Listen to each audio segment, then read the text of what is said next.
Caruso runs a break. Caldwell Pope goes to the wing here. James! Oh!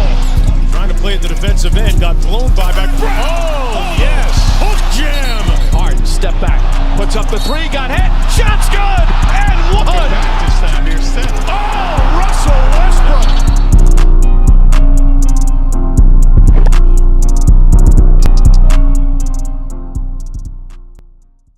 I know some of you guys have been wondering when I was going to talk about it. Lakers and Trailblazers, this series. So, this was a series that I was happy.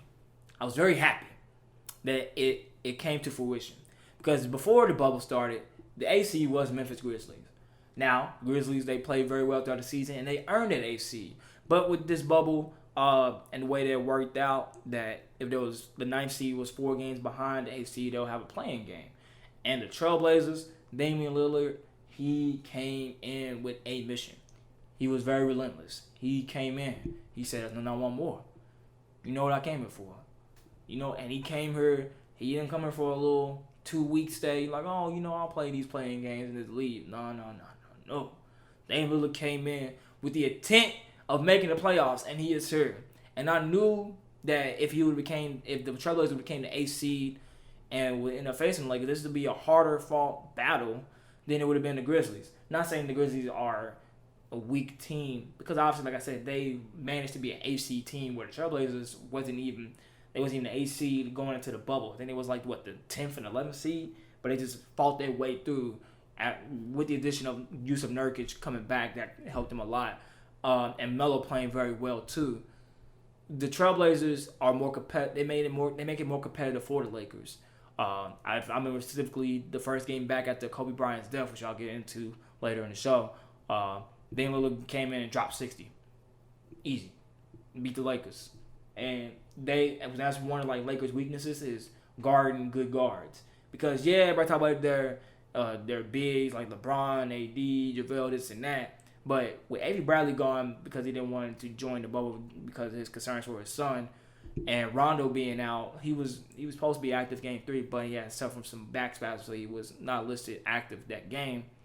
You have the defenders like Danny Green, who's supposed to be a good 3-and-D player, but has declined over recent years. KCP, Caruso. I mean, you got these guys. You got J.R. Smith, Deion Waiters. You get these guys guarding Damian Lillard and them. I mean, come on now. Barbecue chicken. But that wasn't the case throughout this whole series. Like I said, the Trailblazers, they took game 1. But it was a very close game. Good clutch shot from Gary Trent Jr. He's been playing very well in this bubble as well. Game 2 and game 3 was a little different story. Game 2, Lakers blew them out the water. I was in the gym watching the game, and I was like, are they blowing them out by 30 in the third quarter? I'm like, ain't no way. I just can't see because the TV was so far away. I just couldn't even see. I was like, ain't no way. This ain't happening. No. I look. I get closer. I said, I'll be damned. They are. Dang it.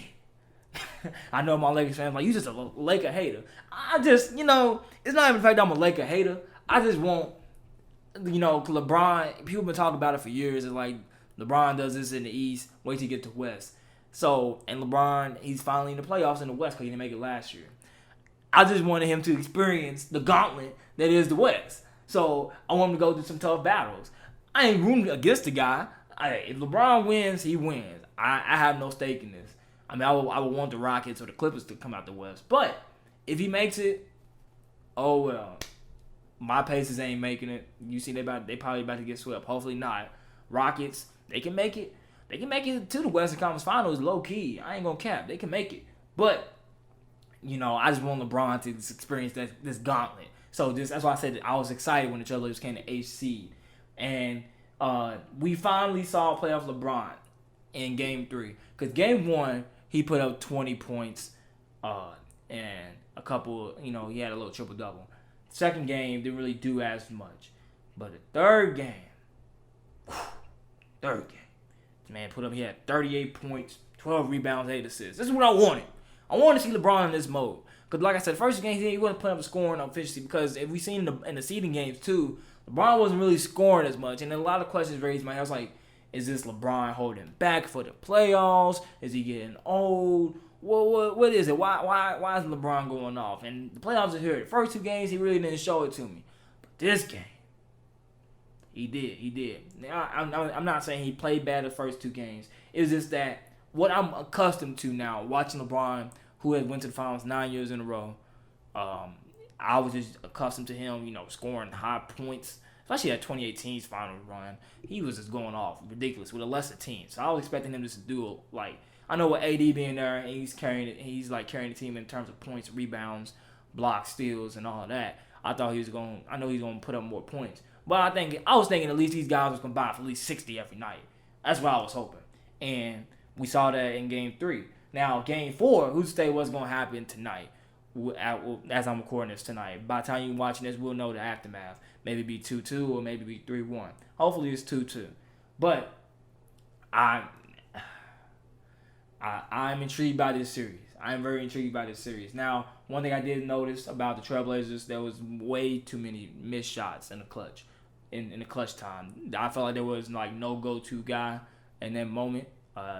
Damian Lillard didn't show up in that crunch time right there. Now, granted, he is playing with a dislocated finger on his left hand, which is his guiding hand for his shot. Some people will ask what is going to affect him. It didn't really affect him as much, but I feel like in that moment, a lot of players didn't step up. Carmelo stepped up big in third quarter. He did. He had 8 or 10 straight points by himself. He hit a mid-range jumper over LeBron James, and I think it was either JaVale or AD. It was good. Then he was playing good. He was playing good in that little stretch right there. But in that moment, in the fourth quarter in Game 3, it was way too many missed shots going on right there. And it was some silly shots being taken, if I remember, too. So that's one thing that needs to be fixed. CJ McCollum, who is playing with a fractured back, salute to him, too, for continuing to play. Needs to step up more for that team. Because that's him being the second primary scorer on that team. Now, granted, like I said, he's playing with a fractured back. If he's going to play, I will hope and want that he brings more to the table, especially for this series to be more competitive. Because I don't want this to be like an easy, series or a gentleman's sweep. I want to be competitive. Who don't?